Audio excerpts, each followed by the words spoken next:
जय हिंद दोस्तों, स्वागत है आप सबके आपके अपने YouTube channel self study with Kundan Kumar में। आज बात करेंगे बिहार बोर्ड हिंदी कक्षा 12वीं और आप सबके लिए बिहार बोर्ड हिंदी से मॉडल पेपर तैयार किए हैं जो कि सेट 6 है। और अभी तक आपने 1 से लेके 5 तक का सेट नहीं देखे हैं तो जाके जरूर देखिएगा, क्योंकि यह वीडियो आपके बोर्ड एग्जाम के लिए बहुत ही ज्यादा इंपॉर्टेंट है, जिसका लिंक हम आपको आई बटन में या तो वीडियो के डिस्क्रिप्शन में डाल दिए, वहां से आप जाके डायरेक्ट देख सकते हैं। अगर आप 1 से लेके 10 तक सेट कर लेते हैं तो आपको बोर्ड एग्जाम में 95 या 90% लाने से कोई भी नहीं रोक सकता है, क्योंकि यही सब प्रश्न आपके बोर्ड एग्जाम में आने वाले हैं। तो जरूर 10 का 10 सेट जरूर देख लेंगे, ठीक है। और अभी तक आप हमारे चैनल को सब्सक्राइब नहीं किए, सब्सक्राइब कर लीजिए और बेल आइकन को भी ऑल कर लीजिएगा। टेलीग्राम आपको 100% ज्वाइन करना है, क्योंकि यहाँ पर आपको कुछ दिन बाद आपको टेस्ट होने वाले हैं जो कि आपके बोर्ड एग्जाम के लिए बहुत ही ज्यादा इंपॉर्टेंट है। तो जरूर ज्वाइन कर लेंगे, जिसका लिंक हम आपको वीडियो के डिस्क्रिप्शन में डाल दिए हैं, वहां से आप जाके डायरेक्ट ज्वाइन कर सकते हैं। अगर आपको हिंदी का ऑल पीडीएफ नोट्स चाहिए, जिसमें आपको subjective objective model paper question bank सारा का सारा पीडीएफ मिल जाएगा, तो आप हमें इस नंबर पे कॉल या मैसेज करके ज्वाइन कर सकते हैं। थोड़ा सा चार्ज लगेगा, उसके बाद में आप ज्वाइन कर सकते हैं, ठीक है। अब चलिए हम यहाँ से 1 नंबर से स्टार्ट करते हैं और हर बार हम आपको समझाते हैं कि अगर आप ध्यान पूर्वक समझते हैं तो आपको अच्छा खासा नंबर आएगा। अगर आप गलती करते हैं बार बार तो आप क्या कीजिए, उसे स्क्रीनशॉट ले लीजिए ताकि आप फिर से उसे रिवाइज कर सकें, या तो इसी वीडियो को दोबारा से देख लीजिए ताकि आपका और अच्छा खासा तैयारी हो जाए। तो चलिए हम यहाँ से 1 नंबर से स्टार्ट करते हैं। और 1 नंबर में क्या लिखा है कि बिना फेरे घोड़ा बिगड़ता है और बिना लड़े सिपाही, यह पंक्ति किस कहानी में है। देखिए, ये जो एक प्रकार का किताब से उठाया गया शब्द है, जो कि किसी न किसी पाठ से लिया गया है, जो कि पाठ का नाम है रोज ओ सदनीरा, या एक लेख और एक पत्र, या उसने कहा था। तो देखिए, एक प्रकार की कहानी जो है आपका ये है और ये है, बाकी ये सब तो दोनों नहीं है। तो आपका राइट आंसर इसमें जो होगा उसने कहा था, क्योंकि जो रोज देख रहे हैं इसमें समय का वर्णन किया गया। क्या किया गया? समय का वर्णन ज्यादा किया गया है किसमें? रोज में। और उसने कहा था इसमें क्या किया गया? युद्ध के बारे में ज्यादा खासकर वर्णन किया गया है, लव पर ज्यादा वर्णन किया गया है, ठीक है। तो आपका राइट आंसर क्या होगा? डी होगा, बिल्कुल, ठीक है। चलिए, अब सेकेंड और प्रश्न को देखिएगा अच्छे तरह से, थोड़ा सा हो सके तो हम और बड़ा कर लेते हैं, क्योंकि बड़ा रहेगा तो अच्छा रहेगा, ठीक है। सेकेंड नंबर में देखिए क्या कर रहा है कि यहाँ पर जो शब्द लिखा गया है थोड़ा सा कु कुहासा, ठीक है। यहाँ पर ये होगा कुहासा शब्द है, वह पुल्लिंग है या स्त्रीलिंग है या उभयलिंग है, या इनमें से कोई नहीं है। तो ये जो कुहासा जो शब्द देख रहे हैं वह एक प्रकार के पुल्लिंग शब्द है, तो ये आपका राइट आंसर होगा, ठीक है। चलिए, अब सेकेंड नंबर के बाद थर्ड नंबर में देखिए क्या लिखा है कि घी शब्द है, जैसे हम घी बोलते हैं तो वह शुद्ध है या अशुद्ध। कहते हैं कि घी अच्छी है या अच्छी होती है, तो इसमें अच्छा होता है या होती है, तो इसमें बताना है। तो स्त्रीलिंग है या पुल्लिंग है, दो ही चीज ज्यादा खासकर होता है, तो आपको फटाफट बता देना है। बहुत अच्छा, आपका जो राइट आंसर क्या होगा? बी होगा। ये जो घी जो देख रहे हैं वह शुद्ध होता है। क्या होता है? घी जो होती है शुद्ध होता है, ठीक है। तो आपका राइट आंसर क्या होगा? बी होगा, पुलिंग, ठीक। चलिए, अब देखिए आपके सामने थोड़ा सा और फिर छोटा कर लेते हैं, क्योंकि अब बड़ा का काम आ गया, फिर आप छोटा काम आ गया। अब 4 नंबर प्रश्न में देखिए क्या कह रहा है, प्रश्न को अच्छे से समझते हुए चलेगा।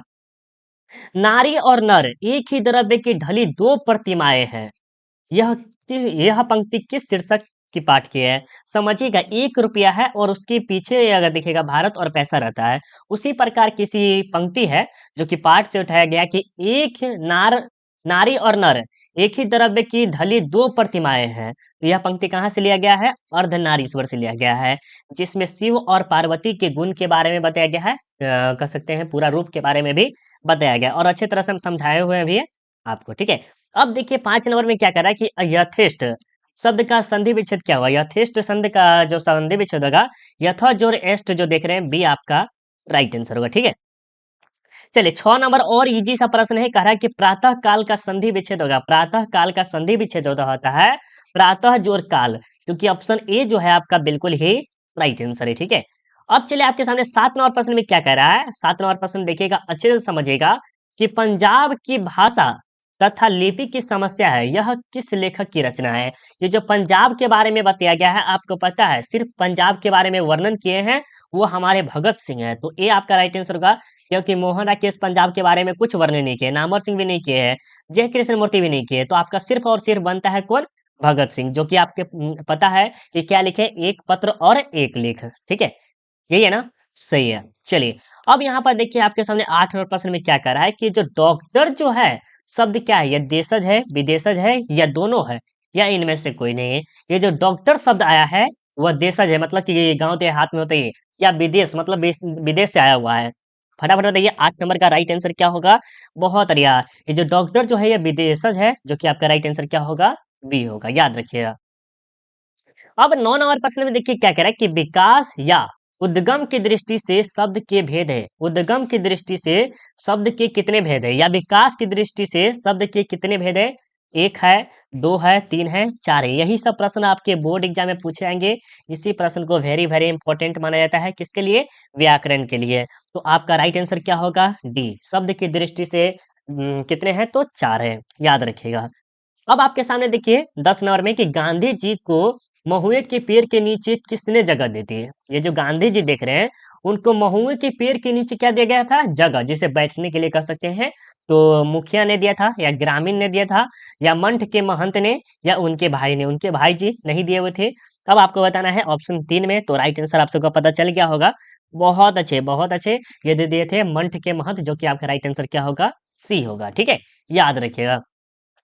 अब 11 नंबर में देखिए क्या करा है कि अंधूप का शब्द में उपसर्ग है। अंधूप का शब्द में कौन सा उपसर्ग है, तो वो आपको बताना है। यही प्रश्न आपको पता चल गया होगा कि अध होगा, क्या होगा, अध, जो कि आपका राइट आंसर क्या होगा, ए होगा, याद रखिएगा।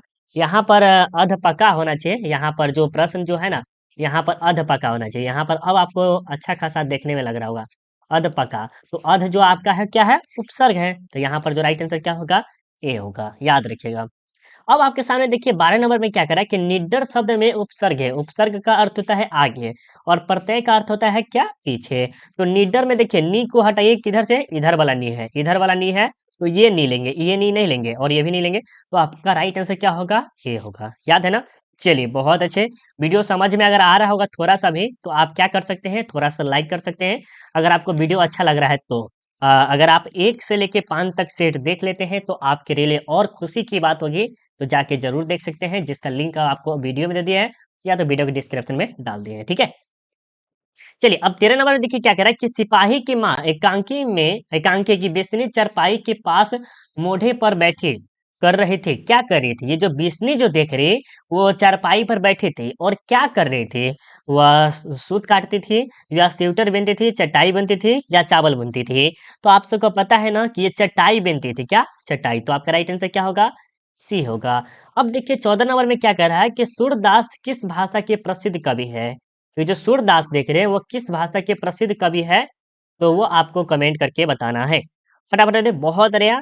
ये जो है ब्रज भाषा के प्रसिद्ध कवि थे, क्या थे, ब्रज भाषा के प्रसिद्ध कवि थे, कौन, सूरदास, याद रखिएगा। अब चलिए आपके सामने 16 नंबर प्रश्न, सॉरी 15 नंबर देखते हैं, और यहाँ पर क्या करा है, त्रिफला शब्द कौन सा समास है।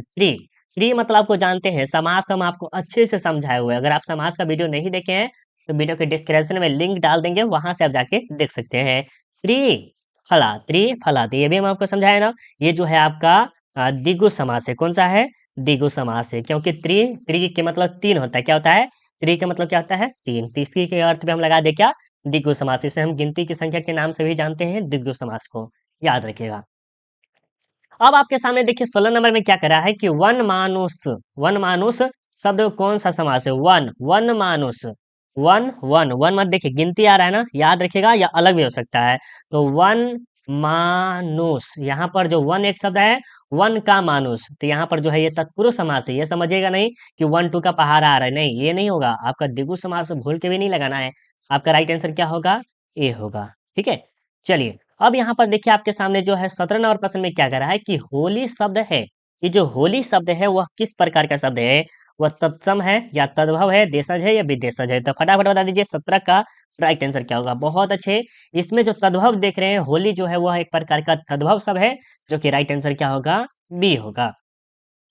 अब 18 नंबर में देखिए क्या करें कि बरवे रामायण किनकी रचना है। तो बरवे रामायण जो है आपके तुलसीदास की रचना है, जो कि बहुत ही अच्छा कविता कह सकते हैं वो हो सकता है, क्योंकि तुलसीदास पहले मूर्ख थे। वो हम सुने हुए हैं, जो सुने हुए हैं वही बता रहे हैं, और कुछ नहीं बता रहे, राइट।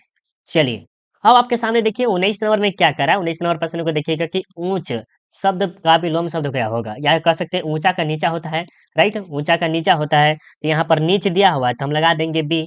ऊंच नीच, जैसे जाति पाति में देखते नहीं है, जैसे कहते हैं बड़ा लोग है, ये छोटा लोग है, उसी प्रकार है कि ऊंचा हो गया तो नीचा होगा, राइट। ये आपका राइट आंसर क्या होगा, बी होगा। अब चलिए आपके सामने 20 नंबर देखिए क्या करें कि आवरण शब्द विलोम शब्द है, आवरण शब्द का विलोम शब्द क्या होता है, तो ये आपको कमेंट करना है कि आवरण शब्द का विलोम शब्द क्या होता है। इसमें जो होता है अनावरण, ठीक है, तो आपका राइट आंसर क्या होगा, डी होगा, याद रखिएगा। अब यहाँ पर देखिए 21 नंबर में क्या करा है कि नाभादास की राम शक्ति मर्यादा के स्थान पर मर्यादा के स्थान पर क्या होना चाहिए, तो यहाँ पर जो होना चाहिए माधुर्य भाव का पुट था, क्या था, माधुर्य भाव का पुट था, जो कि सी आपका राइट आंसर होगा, ठीक है, याद रखिएगा। अब चलिए आपके सामने 22 नंबर में क्या करा है कि मरण तक के लिए शब्द होता है, मरण तक के लिए एक शब्द हम क्या कह सकते हैं, वो आपको कमेंट करके बताना है, फटाफट कमेंट करके बताइएगा क्या राइट आंसर होगा मरण तक के लिए। बहुत अच्छे, इसमें जो बहुत बच्चे बता रहे हैं कि आमरण, क्या होगा, आमरण सी वाले का राइट आंसर होगा, ठीक है। चलिए अब आपके सामने 23 नंबर प्रश्न में देखिए क्या कह रहा है कि कंकाल उपन्यास किस कवि की रचना है, कंकाल उपन्यास किस कवि की रचना है, तो ये आपको कमेंट करना है। बहुत बढ़िया, ये जो है जयशंकर प्रसाद की है, जो कि आपका राइट आंसर क्या होगा, बी होगा। क्या होगा, कंकाल उपन्यास जो है वो जयशंकर प्रसाद की रचना है, ठीक है, याद रखिएगा। धीरे धीरे शब्द कौन सा समास है, धीरे धीरे से मेरे जिंदगी में आना, बहुत अच्छा गाना है ना, धीरे धीरे से मेरे जिंदगी में आना। और इसमें बच्चे क्या करते हैं, अधिकतर 100% नहीं कर सकते, बट 90% जो बच्चे हैं वो गलत करते हैं, क्या करते हैं, गलत कैसे, क्योंकि देखते हैं यहाँ पर हाइफन देखते हैं ना, तो क्या लगा देते हैं, द्वंद्व समास लगा देते हैं। यही बच्चे का बहुत बड़ा मिस्टेक होता है और रॉन्ग कर लेते हैं। इसका जो राइट आंसर क्या होगा, अविभाव समास होगा, क्योंकि धीरे धीरे कोई मेल मिलाप नहीं है, ठीक है, धीरे धीरे जो देख रहे हैं वो कोई मेल मिलाप वाला शब्द नहीं है। जिसमें मेल मिलाप जैसे हो गया पति पत्नी, ठीक है, ये हो गया भाई बहन, ये हो गया। अब यहाँ पर देखिए भैया भाई, ये भी आपका अव्ययी भाव समास है, क्या है, भैया भाई जो है वो भी आपका अव्ययी भाव समास है, ठीक है, याद रखिएगा। इसमें आज कंफ्यूजन दूर हो गया होगा, ठीक है। 25 नंबर देखिए क्या कह रहा है कि अर्थ की दृष्टि से शब्द कितने प्रकार के होते हैं, अर्थ की दृष्टि से, यहाँ पर क्या कह रहा है, अर्थ की दृष्टि से शब्द कितने प्रकार की दृष्टि से होते हैं। विकास की दृष्टि से आप पढ़े थे तो 4 था, विकास की दृष्टि से 4 था। अब यहाँ पर अर्थ की दृष्टि से पूछा जा रहा है तो इसमें कितना होता है, 3 होता है, याद रखिएगा, ठीक है। चलिए अब आपके सामने देखिए 26 नंबर में कि हेनरी लोपेज का जन्म किस देश में हुआ था, हेनरी लोपेज का जन्म किस देश में हुआ था, तो फटाफट बता दीजिए किस देश में हुआ था। चलिए बहुत बढ़िया, इसका जो जन्म हुआ था कांगो में हुआ था, जो कि राइट आंसर क्या होगा, सी होगा, ठीक है। रूपांतर की दृष्टि से शब्द कितने प्रकार के हैं, याद रखिएगा, विकास की दृष्टि से 4, और अर्थ की दृष्टि से 3, और रूपांतर की दृष्टि से अब आपको कमेंट करके बताना है। तो रूपांतर की दृष्टि से आपका जो होता है, बहुत अच्छे, इसमें भी आपका जो रूपांतर की दृष्टि से होता है 3 होता है, कितने होता है, 3। तो अब आप सब याद कर लेंगे रूपांतर, ठीक है, रूपांतर की दृष्टि से भी 3। अब इसे कॉपी कर लीजिए, एक बार आप सब स्क्रीनशॉट ले लीजिए, 1 2 3, चलिए बहुत अच्छे, गुड, आप सबने ले लिया है, बहुत अच्छे। 28 नंबर देखिए देखिए क्या करे कि चैत शब्द है, चैत शब्द जो है वह एक प्रकार के कौन सा शब्द है, वो आपको बताना है, बहुत बढ़िया। ये जो है तद्भव है, कौन सा है, तद्भव, जो कि बी आपका राइट आंसर है। क्लर्क की मौत के रचनाकार है, क्लर्क की मौत के रचनाकार कौन है, तो ये जो है आपको अंतोन चेकव, जो कि आपका राइट आंसर क्या होगा, बी होगा, याद रखिएगा। अब यहाँ पर देखिए धर्म शब्द है, धर्म शब्द जो होता है, जैसे नहीं बोलते हैं कि वो इस धर्म से है, वो इस धर्म से, इसी प्रकार का जो धर्म शब्द है वह क्या है, स्त्रीलिंग है या पुल्लिंग है या उभयलिंग है या इनमें से कोई नहीं, बहुत बढ़िया। ये जो धर्म जो होते हैं वो पुल्लिंग होते हैं कि हम इस जाति से आते हैं या उस धर्म से, जैसे हम हिंदू है ना, हिंदू है, तो हिंदुत्व जो होता है तो पुल्लिंग होता है, क्या, पुल्लिंग होता है, कोई भी धर्म जो होता है वो पुल्लिंग ही होता है। विवाह शब्द है, विवाह शब्द जो होता है वह एक प्रकार क्या है, वह पुल्लिंग है या स्त्रीलिंग है। विवाह का अर्थ हो गया जैसे मैं शादी कर रहा हूँ या कर रही हूँ, तो विवाह करता है, क्या करता है, विवाह करता है। ये जो विवाह जो है वो पुल्लिंग एक प्रकार का शब्द है, राइट, याद रखिएगा।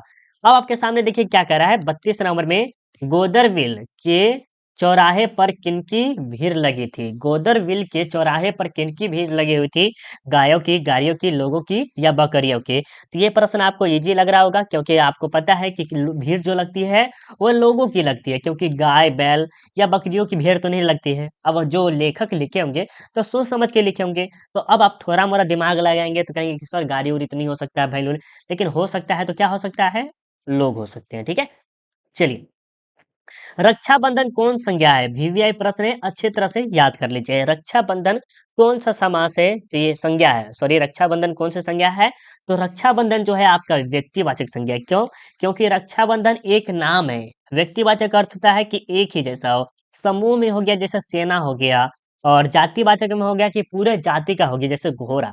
घोड़ा में पूरा जाति का बोध हो गया। और घोड़ा में जैसे मान लीजिए घोड़ा है, जैसे, ठीक है, घोड़ा हो गया, और घोड़ा का नाम रख देंगे एक हीरा। ठीक है, हीरा जब नाम रख देंगे, घोड़ा के जाति में आता है, तब ये जो हीरा नाम का जो हो गया वो एक प्रकार का व्यक्तिवाचक हो गया। द्रव्यवाचक जानते हैं कि पानी उनी हो गया, तेल उल से हो गया, ये क्या है? द्रव्यवाचक है। तो इसमें कंफ्यूजन दूर हो गया होगा। फिर से हम समझाने की कोशिश करते हैं, क्योंकि यह प्रश्न बहुत ही ज्यादा इंपॉर्टेंट है। अच्छे से समझते हुए चलेगा, क्योंकि प्रश्न वेरी वेरी इंपॉर्टेंट प्रश्न है। पहले प्रश्न समझते हैं, ये वेरी वेरी इंपॉर्टेंट प्रश्न है। रक्षाबंधन कौन सा समास है? व्यक्तिवाचक समास है। क्यों है? क्योंकि रक्षाबंधन एक नाम है, एक नाम है। ठीक है, पर्टिकुलर पर्सन एक ही आदमी का नाम है। जैसे मेरा ही नाम ले लीजिए, कुंदन हो गया, तो यह मेरा नाम है, ये व्यक्तिवाचक हम कहलाएंगे। और जैसे लड़के रहेंगे, लड़के रहेंगे तो वो पूरे जाति भर का समूह करेंगे, जातिवाचक कहलाएंगे। समूह आप जानते हैं, जैसे सेना हो गया, वो सब क्या है? समूह हो गया। द्रव्यवाचक में जानते हैं कि आपका तेल हो गया, पानी हो गया, ये सब आपका द्रव्यवाचक होता है। ठीक है, याद रख लीजिएगा। अब चलिए, आपके सामने 34 नंबर में क्या कह रहा है? व्युत्पत्ति की दृष्टि से शब्द कितने प्रकार है? उत्पत्ति की दृष्टि से शब्द कितने प्रकार के हैं? तो 34 नंबर का फटाफट बता दीजिए। बहुत अच्छा। उत्पत्ति की दृष्टि से, अर्थ की दृष्टि से, रूपांतर की दृष्टि से, ये सब जो है 3 प्रकार के होते हैं। कितने होते हैं? 3 प्रकार के हैं। नामवर सिंह का जन्म कहाँ हुआ था? नामवर सिंह का जन्म जो है आपको पता है ना, नामवर सिंह का जन्म जो है जियनपुर में हुआ था। कहाँ हुआ था? जियनपुर, जो कि जानते होंगे या नहीं भी जानते होंगे बहुत स्टूडेंट। ठीक है, चलिए, ए राइट आंसर आपका हो गया। अब देखिए 36 नंबर प्रश्न देख क्या कह रहा है कि आस्तीन का सांप होना मुहावरे का अर्थ होता है। आस्तीन का सांप होना मुहावरे का अर्थ होता है कि सांप खोजना, ये तो होगा नहीं। घर में छिपा शत्रु, ये हो सकता है। शत्रुता करना, ये भी नहीं होगा। दोस्ती करना, ये भी नहीं होगा। तो घर में छुपा हुआ शत्रु जो होता है, क्या होता है? आस्तीन का सांप कहलाता है। तो बी आपका राइट आंसर होगा। अब देखिए, उल्टी गंगा बहना मुहावरे का अर्थ क्या होता है? उल्टी गंगा बहना मुहावरे का अर्थ क्या होता है? तो परंपराओं के विपरीत कार्य करना, अपनी बात से स्वयं को ही नुकसान पहुंचाना, निश्चित चाल के विपरीत कार्य करना, बिना सोचे ये तो नहीं होगा, ये दोनों नहीं होगा। दोनों ऑप्शन में आपको राइट आंसर बताना है। बहुत बढ़िया। इसमें जो आपका राइट आंसर क्या होगा? परंपरा के विपरीत कार्य करना, जो कि ए आपका राइट आंसर होगा। ठीक है, अब देखिए आपके सामने 38 नंबर प्रश्न में क्या कह रहा है। 38 नंबर प्रश्न वेरी वेरी इंपॉर्टेंट प्रश्न है कि जहां भय है, मान लीजिए जो जगह है वहां पर भय है, वहां मेघा नहीं, मेघा नहीं हो सकती है। किस पाठ, किस पठित पाठ की उक्ति है? बहुत ही इंपॉर्टेंट सा प्रश्न है। समझिएगा प्रश्न को क्या कर रहा है कि जहां भय है, नहीं कहते हैं कि यहाँ पर मुझे डर लग रहा है, वो लग रहा है, तो वहां पर मेघा भी नहीं हो सकती है। क्या नहीं हो सकती है? मेघा नहीं हो सकती। यह किस पाठ से लिया गया है?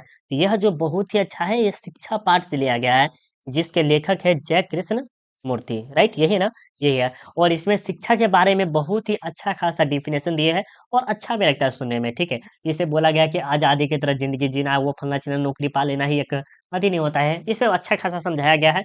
जब आप बुक पढ़ेंगे तो आपको समझ में और अच्छे से आ जाएगा। ठीक है, 39% को देखिएगा कि किसकी विजय हुई?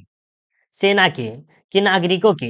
पंक्ति किस पाठ से लिया गया है? देखिए, कह रहा है कि किसकी विजय हुई, सेना की या नागरिक की? दोनों में से बोला जा रहा है कि विजय हुआ है, लेकिन किसकी? नागरिक की या सेना की? तो यह पाठ किस में से लिया गया? हार जीत में से, अधिनायक, गांव का घर, या जन जन का चेहरा एक से? जन जन का चेहरा एक से नहीं होगा, पहले बता देते हैं। अब आपको बताना है हार जीत, जो कि आपका राइट आंसर होगा। कहाँ से लिया गया है? हार जीत से लिया गया है, जिसमें मार्क्स वाला के बारे में भी बताया गया है बहुत ही अच्छे से। ठीक है, चलिए, अब आपके सामने देखिए क्या कह रहा है। चक्रवाक, चक्रवाक शब्द है, चक्रवाक शब्द जो एक प्रकार के हैं, देशज है, विदेशज है, तत्सम है या तद्भव है? तो ये सब भी पढ़ना बहुत ही ज्यादा इंपॉर्टेंट है, क्योंकि ये भी प्रश्न बहुत बार पूछा जाता है। तो आपसे का राइट आंसर क्या होगा? ये तत्सम है। चक्रवाक जो है एक प्रकार के तत्सम है, याद रखिएगा। फिर से हम आप सबको बताते हैं मेरे दोस्त, अभी तक आपने इस वीडियो को लाइक नहीं किया है प्लीज लाइक कर दीजिएगा और 1 से लेके 5 तक सेट जरूर देख लीजिएगा, क्योंकि आपको पांचों का पांचों सेट बोर्ड एग्जाम से ही लड़ेंगे, तो जरूर देखिएगा। आप ही का बेनिफिट है, बाकी आपका जैसा इच्छा। ठीक है, 41 नंबर प्रश्न में देखिए क्या कह रहा है कि पृथ्वी का पर्यायवाची शब्द है। पृथ्वी जो है उसका पर्यायवाची शब्द क्या होता है? भूमि भी होता है, मिट्टी भी होता है, या पाताल होता है, या इनमें से कोई नहीं होता है। तो आप सबको पता है कि जो पृथ्वी का पर्यायवाची शब्द होता है वो भूमि होता है, मिट्टी नहीं होता है, राइट। चलिए अब देखिए करबक किसकी रचना है। करबक जो है वो आपको पता है ना, ये आपके मलिक मोहम्मद जायसी की रचना है, जिसमें आपको बहुत ही अच्छे खासे गुण के बारे में दिखाया है। आंख जानते हैं, उसकी गुण के बारे में बताया गया है। ठीक है, दर्पण के बारे में बहुत अच्छे से, चंद्रमा के बारे में बताए हैं। ठीक है, चंद्रमा के बारे में भी बताए हैं बहुत ही अच्छे से। कौन? मलिक मोहम्मद जायसी जी बताया है, जिसके पास बहुत अच्छा खासा गुण थे वो। ठीक है, 43 नंबर देखिए क्या कह रहा है कि काम चोर कौन सा समास है। काम चोर कौन सा समास है? तो काम का चोर क्या कर रहा है? काम का चोर। तो ये जो आपका है कौन सा समास है? तत्पुरुष समास है, जो कि आपका राइट आंसर क्या होगा? बी होगा। और तत्पुरुष समास बहुत ही ईजी है, अच्छे से समझेगा तो अच्छा खासा समझ में आया होगा, मुझे पूरा विश्वास है। ठीक है, चलिए अब देखते हैं आपके सामने 44 नंबर में क्या कह रहा है कि ज्ञानपीठ पुस्तक से सम्मानित रचना है। ज्ञानपीठ पुस्तक से सम्मानित रचना है जो कि उर्वशी है। ये आपका राइट आंसर। ये किसके द्वारा लिखा गया है? रामधारी सिंह दिनकर के द्वारा लिखा गया। गलत बोले होंगे तो थोड़ा सा इसमें सुधार करके बताइएगा जरूर। ठीक है, बट हमें लग रहा है कि सही बोले। ये ज्ञानपीठ से है, वो आपको उर्वशी में है। और एक इसका और है, संस्कृत के 4 अध्याय। संस्कृत के 4 अध्याय, उसे क्या गया है? उसे भारतीय ज्ञानपीठ पुरस्कार मिला है। इसमें ज्ञानपीठ मिला है और उसे भारतीय ज्ञानपीठ पुरस्कार मिला है, जो कि यही रामधारी सिंह दिनकर को ही मिला था शायद।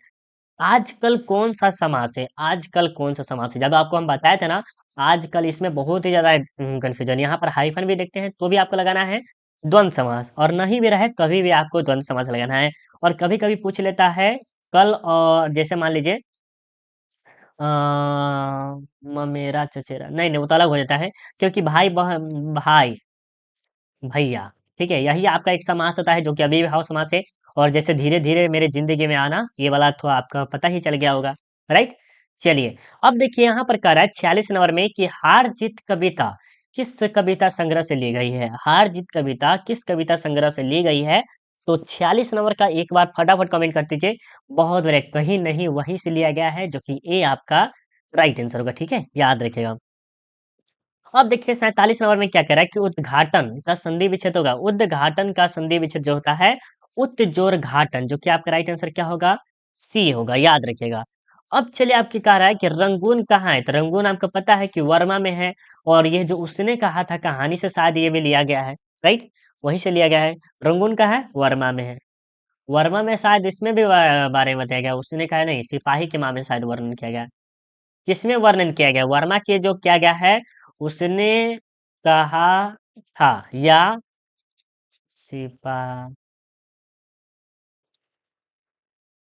सिपाही के माँ में बताइएगा एक बार फटाफट। ठीक है, आप सब कमेंट करके बताइएगा ये जो वर्मा का वर्णन किया गया उसने कहा में, या सिपाही के माँ में। ठीक है, चलिए आत्मा का विशेषण होता है। आत्मा का विशेषण जो होता है वो आत्मिक होता है। क्या होता है? आत्मीय होता है, जो कि सी आपका राइट आंसर है। मालती के पति का नाम क्या था? मालती के पति का नाम था महेश्वर, जो कि एक प्रकार के क्या थे? डॉक्टर थे। क्या थे? डॉक्टर थे। किस चीज का? तो एक प्रकार का रोग होता है, क्या होता है?